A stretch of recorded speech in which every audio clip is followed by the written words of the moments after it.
আজকে আমি আসছি একটা বাগানে। তো এই বাগানে প্রথমেই আপনারা দেখতে পাচ্ছেন আনারসের গাছ। তো আনারসের গাছগুলো আসলে এলোমেলোভাবে লাগানো, কারণ এই বাগানের দায়িত্বে একজনই আছেন যিনি এই পুরো বাগানকে আর কি দেখেন।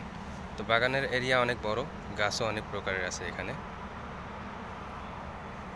আমরা সামনে দেখতে পাচ্ছি বড়াইয়ের গাছ। এই বড়াইয়ের গাছে বড়াই ধরছে আর কি। আরও যদি আমরা সামনের দিকে যাই, এখানে করমচা গাছ, যে করমচা আসলে একটু টক হয়, কিন্তু প্রচুর পরিমাণে করমচা ধরে ছোট ছোট গাছে। এটা তেজপাতার গাছ, এটা আরেকটি বড়াইয়ের গাছ।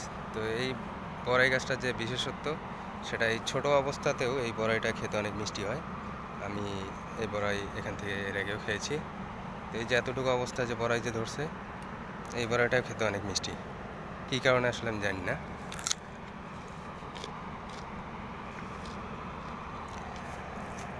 সামনে যে গাছটা দেখতে পাচ্ছেন, এটা তুত ফলের গাছ। আমাদের এখানে তুত ফার্ম আছে, যেটাতে আমরা সচরাচর দেখে থাকি, কিন্তু এখানে লাগানো হয়েছে মূলত এটা শৌখিনের কারণে। সব ধরনের গাছ রাখবে আর কি, এইরকম ওনার মন মানসিকতা। সামনে যে গাছটা দেখতে পাচ্ছি, এটা ছোট জলপাইয়ের গাছ।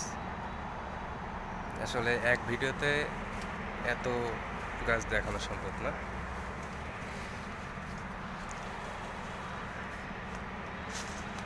অনেক বড় এরিয়া নিয়ে আর কি এই বাগানটা।